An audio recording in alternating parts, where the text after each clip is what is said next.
So now students, we are going to start with a new topic, that is induced electric field in time varying magnetic field. So suppose I take a cylindrical region, मैं आपको सिर्फ front view दिखा रहा हूँ, ठीक है। Cylindrical reason में मैंने मैग्नेटिक फील्ड रखी हुई है, ऐसे इस तरह से मैग्नेटिक फील्ड है, और मतलब पूरा सिलेंड्रिकल रीजन ले लेता हूँ मैं, and I'll treat this circle actually as an actual wire. Now what I'll do is, मैंने एक सिलेंड्रिकल रीजन में मैग्नेटिक फील्ड ले ली, and I'm treating this as an actual wire. Actual wire है ये, कॉपर वायर मान लीजिए, okay.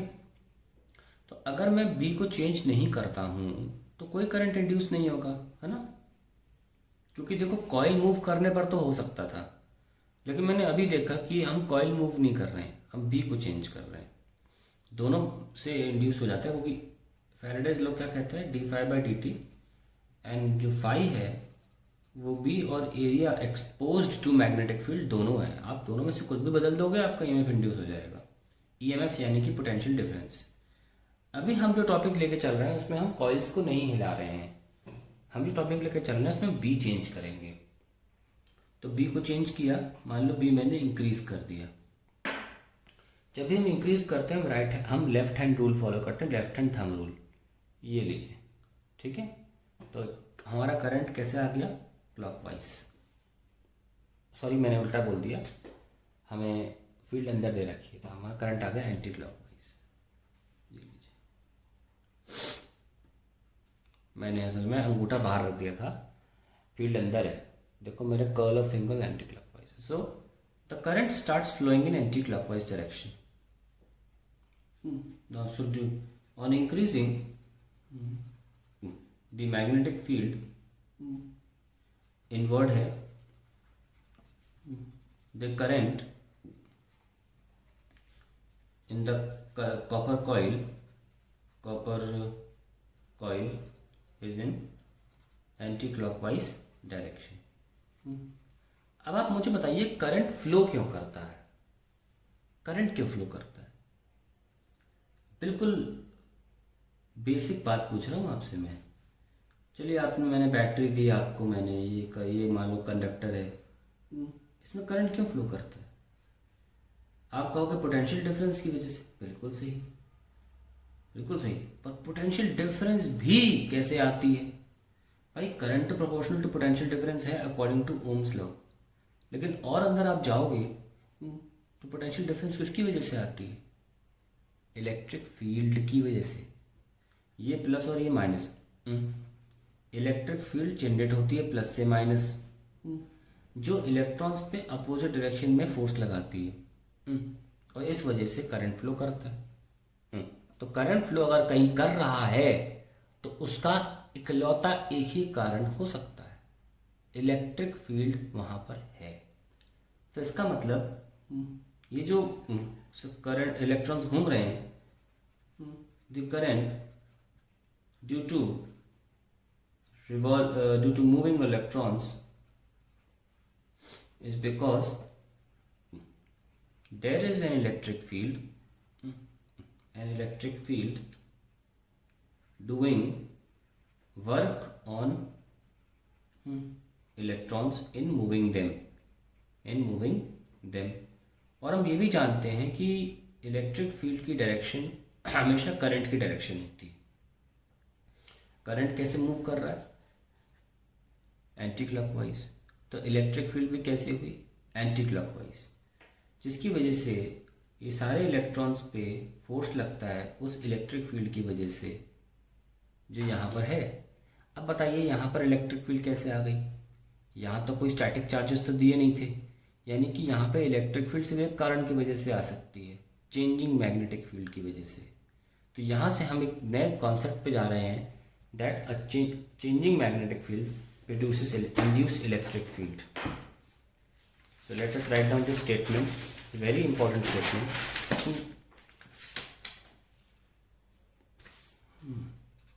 A changing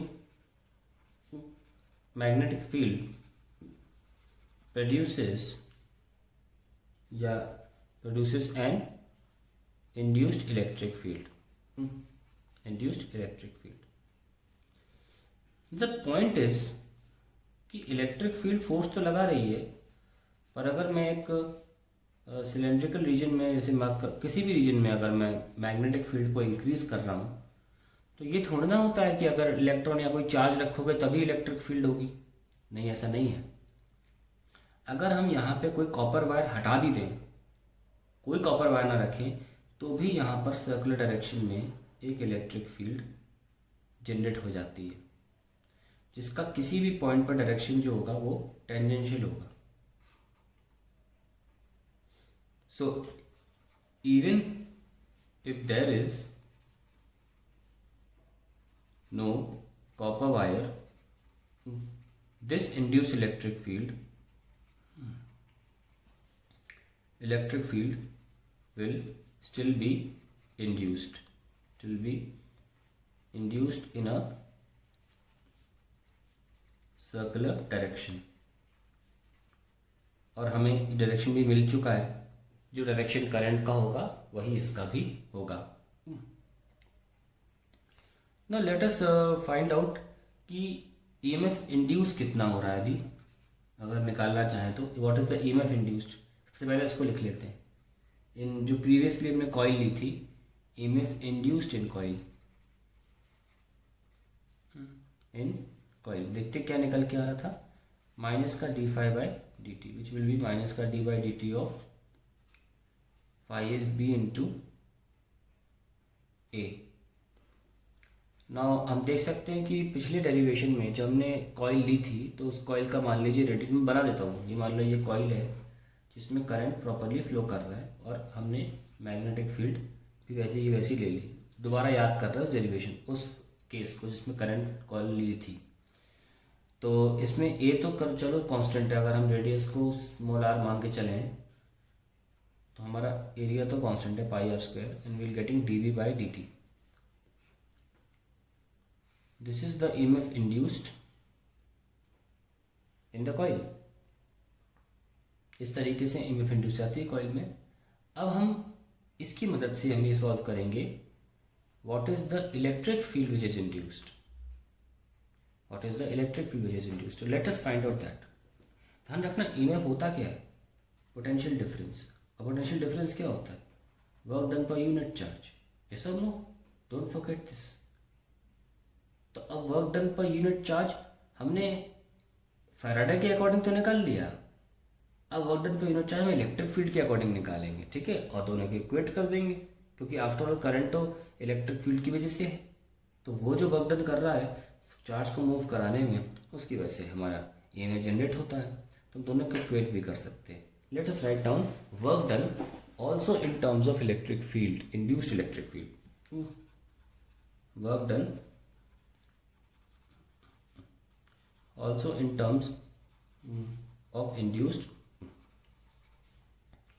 electric field। क्या होता था वर्क डन?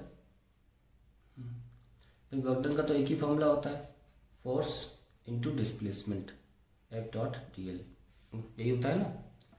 और इसको अगर हम खोलें तो फोर्स का फॉर्मूला इलेक्ट्रिक फील्ड में आता था क्यू नॉट ई। कोई रॉकेट साइंस नहीं कर रहा हूँ। और अगर आप इलेक्ट्रिक फील्ड से वर्क डन निकालना चाहते हैं, इसको कहते हैं पोटेंशियल डिफरेंस निकालना चाहते हैं, या तो आप लिखोगे work done per unit charge, which will be E dot D L. तो total work done per unit charge क्या होगा? Work done per unit charge by electric field. Total कैसे करोगे? इसका इंटीग्रेशन करोगे, E dot D L over a path, over a close path ले रहे हैं ना अभी हम। तो ये हमारा फाइनल स्टेटमेंट है। ध्यान रखना, मैं इसको पोटेंशियल नहीं बोल रहा हूँ, क्योंकि हम पोटेंशियल तब बोलते हैं जब काम हम कर रहे होते हैं। ये फील्ड द्वारा किया हुआ काम है, ठीक है। अभी हम देख सकते हैं कि चार्जेस जो हैं वो ऐसे मूव कराए जा रहे हैं, किसमें?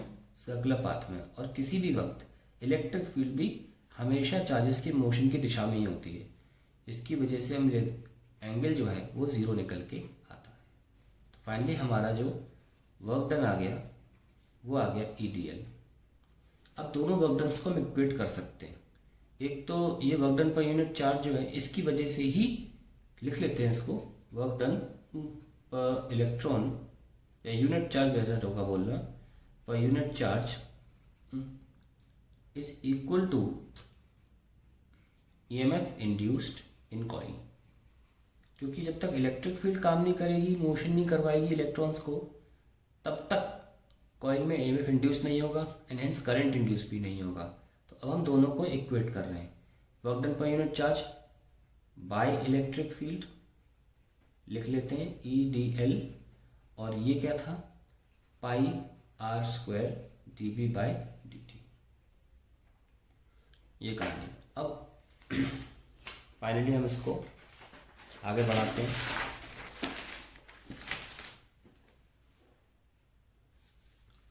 सो we have EDL integration is equals to pi R² dB by dt।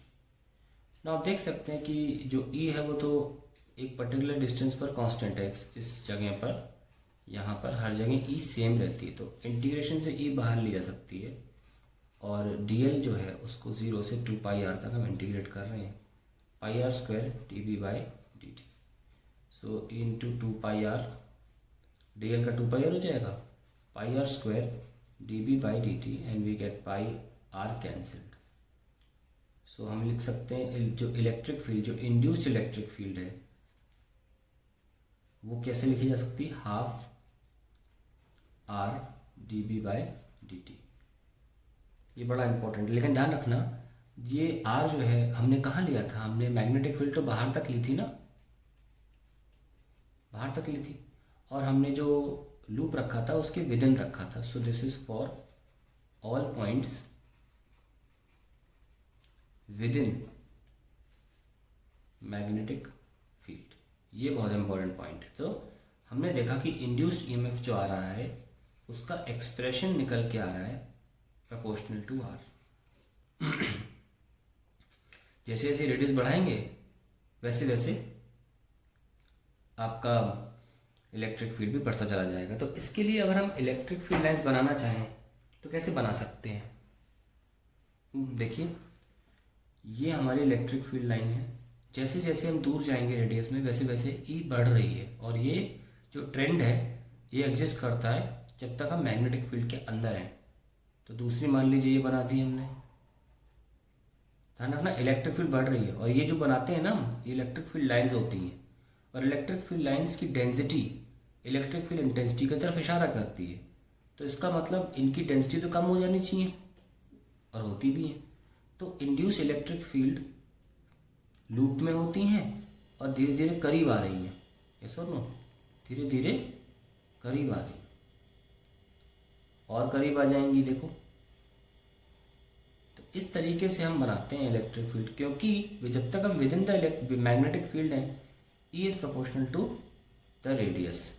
So we see that they are concentric. So electric field lines are in concentric loops. Concentric loops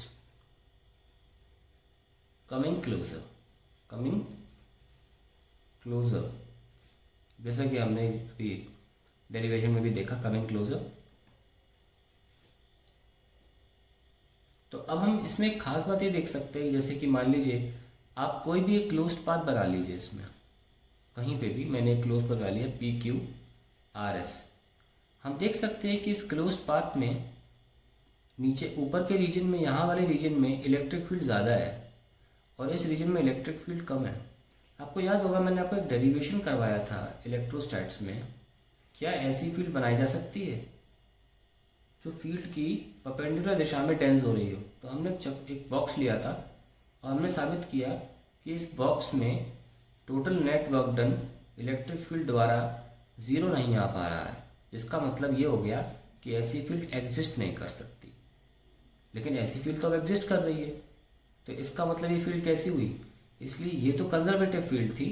ये जो फील्ड है इसे बोलते हैं नॉन कंजर्वेटिव, क्योंकि यहाँ पर हमारा work done in a closed path 0 नहीं आ रहा।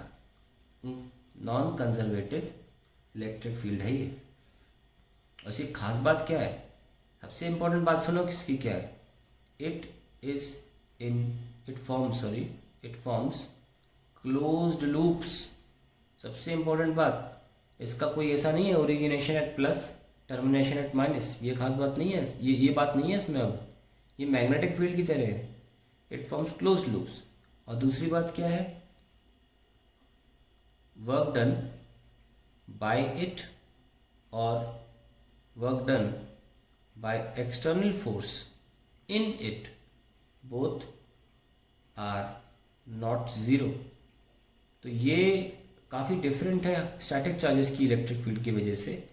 जो स्टैटिक चार्जेस से इलेक्ट्रिक फील्ड पड़ी थी वो कंजर्वेटिव होती है, उसमें work done in a close path zero निकल के आता है, इसमें नहीं है ऐसा।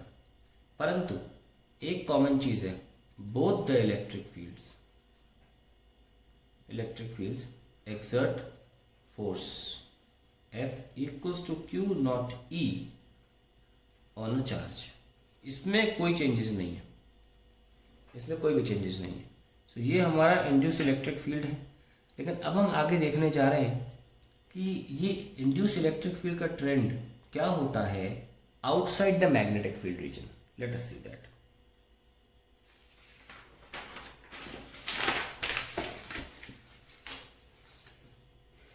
सपोज हमने एक सोलेनॉइड ले लिया, हम उसको फ्रंट व्यू दिखा रहे हैं केवल, और अब हम क्या कर रहे हैं, हम बाहर कोई पॉइंट पी ले रहे हैं और वहाँ पर हम देखना चाहते हैं कि क्या ये इंड्यूस इलेक्ट्रिक फील्ड का कैसा वेरिएशन है। ओके, अब सोलेनॉइड के ये बाहर भी फील्ड होती है, ऐसा तो है नहीं होती। So I am going to increase this magnetic field and write the expression, पहले Faraday's law according to Faraday's law. क्या लिखोगे, माइनस का D phi by D T, आप चाहो तो ड्रॉप कर दो माइनस साइन, बिकॉज हम यहाँ मैग्नेट्यूड के बारे में देख रहे हैं। बी ए एरिया तो यही लिया जाएगा ना, जितने मैग्नेटिक फील्ड है, जितने में फ्लक्स चेंज हो रहा है, कोई बाहर का तो ले नहीं लोगे। So it will be pi R square and D B by D T. Now this E M F which will be termed as work done by electric field, या यू कहें induced electric field. Induced electric field क्या होगा, कैसे लिखते थे work done by induced electric field, D W equals to E dot D L, yes और no, by Q naught. Work done per unit charge लिख सकते हैं, work done per unit charge bye induced electric field. देखो कहीं यहाँ पे हम potential word use नहीं करते, क्योंकि वो तब यूज़ करते जब बाहरी बल फोर्स लगा रहा हो। खैर, इसको हम लिख लें कि आगे बढ़ाते हैं, क्योंकि ये सर्कुलर रीजन में और डी एल पाथ भी इसी रीजन में, तो we get a cos 0, EDL cos 0 degree, and finally we get EDL. Now we are going to integrate it. If we are going to integrate, we get total work done per unit charge, which is EDL over 0 से, मान लो ये distance जो है हमने x लिया था, 0 से 2 पाई x. So I'll get E into 2 pi x. Now since they both are equal, this happens and then depends on this.